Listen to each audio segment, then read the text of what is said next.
7월 31일 새벽 기도의 말씀입니다. 오늘 본문은 요한계시록 20장 1절부터 10절입니다.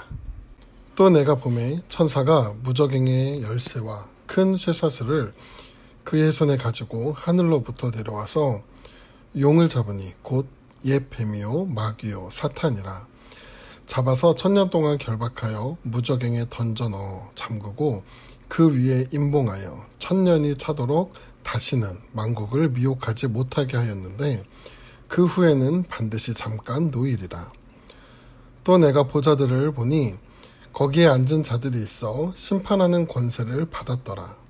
또 내가 보니 예수를 증언함과 하나님의 말씀 때문에 목배임을 당한 자들의 영혼들과 또 짐승과 그의 우상에게 경배하지 아니하고 그들의 이마와 손에 그의 표를 받지 아니한 자들이 살아서 그리스도와 더불어 1000년 동안 왕노릇하니 그 나머지 죽은 자들은 그 1000년이 차기까지 살지 못하더라. 이는 첫째 부활이라. 이 첫째 부활에 참여하는 자들은 복이 있고 거룩하도다. 둘째 사망이 그들을 다스리는 권세가 없고 도리어 그들이 하나님과 그리스도의 제사장이 되어 1000년 동안 그리스도와 더불어 왕노릇하리라. 1000년이 참에 사탄이 그 옥에서 놓여 나와서 땅의 사방 백성 곧 곡과 마곡을 미혹하고 모아 싸움을 붙이리니 그 수가 바다의 모래 같으리라. 그들이 지면에 널리 퍼져 성도들의 진과 사랑하시는 성을 두르매 하늘에서 불이 내려와 그들을 태워버리고 또 그들을 미혹하는 마귀가 불과 유황못에 던져지니 거기는 그 짐승과 거짓 선지자도 있어 세세토록 밤낮 괴로움을 받으리라. 아멘. 요한계시록 19장에서는 사단을 상징하는 붉은 용의 두 하수인인 바다짐승과 거짓 선지자가 재림하신 예수 그리스도에 의해 불못에 던져져 멸망당하였고, 오늘 본문인 20장에서는 드디어 사단을 상징하는 붉은 용이 불못에 던져져 영원히 결박당하고 1000년 왕국이 시작되는 내용을 담고 있습니다. 1절에 보면 또 내가 보매 라고 말하며 요한이 본 환상의 내용을 기록하는데, 이 내용은 6대접 재앙인 아마겟돈 전쟁 이후에 본 것을 말합니다.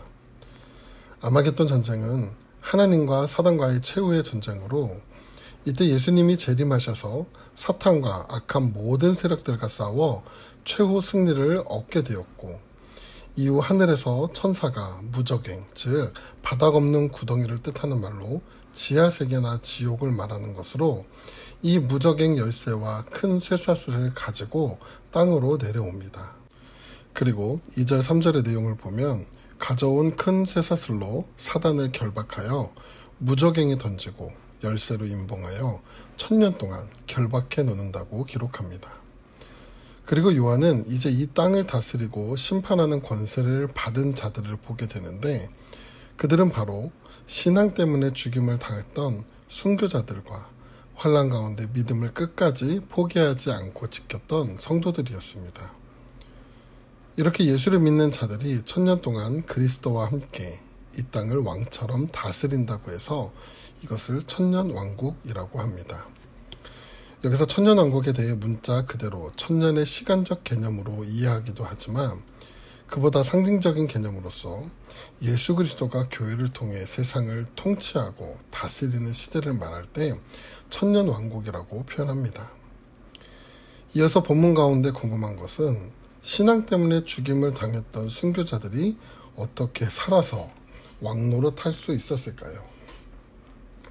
그 이유를 5절에 보면 그들이 부활했기 때문이라고 하며, 요한은 이를 첫째 부활이라고 말하는데, 이는 예수 그리스도를 믿는 자들에게만 일어나는 일이기 때문입니다. 그럼 둘째 부활도 있을까요? 그렇습니다. 둘째 부활은 불신자들이 받는 부활로 심판을 받아 영원한 형벌에 처해지는 부활을 말하며, 이는 둘째 사망이라고 부르기도 합니다. 이 불신자들은 불못이라는 곳에서 영원히 거하는 벌을 받게 되는 것이죠. 이 부활의 내용을 다시 정리해보면, 둘째 부활은 불신자들이 영벌을 받아 불못에 거하는 심판의 부활이라면, 첫째 부활은 영원한 생명을 얻어 새 하늘과 새 땅인 새 예루살렘에 거하는 축복의 부활인 것이죠. 이렇게 첫 번째 부활에 참여한 자들은 6절에 보면 복되고 거룩하다라고 말하는데, 그 두 가지의 이유를 살펴보면 먼저 이들에게는 둘째 사망이 없다는 것입니다. 첫째 사망은 모든 사람이 겪는 육체적 사망을 말하지만, 둘째 사망은 불신자들에게 일어나는 불못에 던져지는 하나님의 심판을 말하는데, 신앙을 지킨 자들은 이 둘째 사망을 피할 수 있는 것이죠. 두 번째로 성도가 거룩하다 말하는 이유는 예수님과 함께 제사장 되어 1000년 동안 왕 노릇하기 때문입니다. 이제 다시 말씀을 이어서 보면 1000년 왕국의 때가 지나고 그 이후에 일어날 최후의 심판에 관한 내용이 7절부터 15절까지 이어집니다. 먼저 7절부터 10절까지 보면 하나님이 사탄을 심판하시는 이야기가 기록되어 있습니다. 본문 앞 3절에 보면 사단을 쇠사슬로 결박하고 1000년 동안 무적행에 가두어 둔다고 하며 그 후에 반드시 잠깐 풀어놓을 것이라고 기록되어 있습니다. 그리고 이것이 이루어지는 것이 7절, 8절의 말씀인데, 무적행에서 풀려난 사탄은 온 세상의 백성들을 미혹하고 모아서 다시 성도들과 전쟁을 일으킵니다. 여기 보면 곡과 마곡이라는 말이 나오는데, 이는 에스겔에 나오는 말로 마곡은 지역을 이름을 말하고 곡은 왕의 이름을 말합니다. 그래서 정리하면 마곡 지역을 다스리는 왕 곡이라는 말입니다. 에스겔 38장을 보면 마곡 땅에 있는 왕 곡이 지역 연합군대를 이끌고 남유다 예루살렘을 멸망시키기 위해 침략하지만 전투에서 결국 완전히 피하게 되고, 전쟁이 끝난 후에는 예루살렘이 영광스러운 모습으로 재건되는 모습을 기록하고 있습니다. 이러한 곡과 마곡의 이미지가 요한계시록에서 세상 종말의 모습과 비슷하기 때문에 요한이 사탄에 미혹받은 사람들을 곡과 마곡이라고 부른 것이죠. 사탄에게 미혹받은 온 세상 사람들은 전쟁을 일으켰지만 결국 패배하여 죽게 되고, 드디어 사탄은 하나님께 영원한 심판을 받게 됨을 9절 10절에서 보여줍니다. 그리고 11절부터 15절까지의 내용을 보면 흰 보좌에 앉으신 하나님이 이제 불신자들을 심판하시는 환상을 기록했는데, 이를 다른 말로 백보좌 심판이라고 합니다. 이 심판의 모습을 통해 두 가지 특징을 살필 수 있는데, 먼저 최후의 심판은 모두가 받아야 하는 심판이라는 것입니다. 12절에 죽은 자들이 물온대소하여 그 보좌 앞에 섰는데 라고 하는데, 여기서 물온대소라는 말은 크던지 작던지 누구나 라는 말로 최후의 심판은 어느 누구도 피할 수 없다는 것이죠. 두 번째는 최후의 심판의 기준은 두 가지 책에 의해 판단된다는 것입니다. 그 두 가지 책을 보면 한 권은 생명책이고 또 한 권은 자신의 행위를 따라 기록되어 있는 책이라고 말합니다.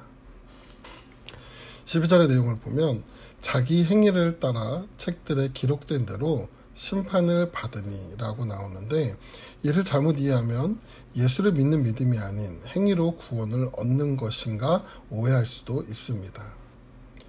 그런데 우리가 자세히 봐야 할 것은 구원에 있어 중요한 것은 생명책이라는 것입니다. 생명책은 예수를 믿는 믿음으로 말미암아 구원받은 자들이 기록되어 있는 책으로, 여기에 이름이 있고 없고에 따라 구원을 얻을 것인지 영원한 불못으로 가는지 정해지기 때문입니다. 사랑하는 태국 한인교회 성도 여러분, 오늘 말씀을 통해 우리가 기억해야 할 것은 하나님은 사단과의 전쟁에서 반드시 승리한다는 것입니다. 세상 속에서 믿음을 지키는 가운데 수많은 핍박과 어려움이 있을지라도 복음의 소망을 가질 수 있는 이유는 영원한 승리를 우리에게 보장하기 때문입니다.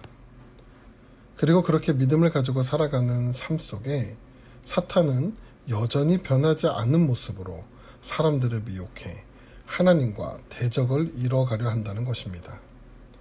이것이 사탄의 모습입니다.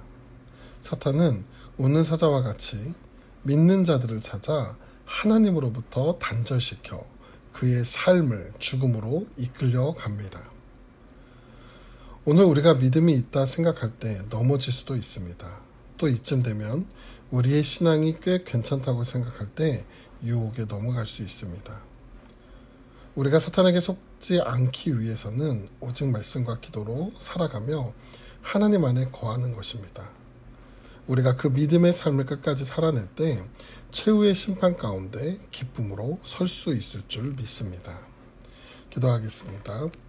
하나님, 오늘 우리가 믿는 믿음을 가지고 살아가는 삶 속에서 사단은 여전히 우리를 무너뜨리기 위해 우리의 연약한 부분을 노리고 공격하며 때론 미혹해하여 하나님으로부터 멀어지게 하려 합니다.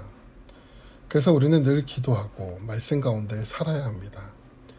우리의 삶 속에 하나님을 향한 믿음을 잃지 않도록 늘 깨어 기도하는 거룩한 성도가 될 수 있도록 인도하여 주시옵소서. 감사드리며 예수님의 이름으로 기도드립니다.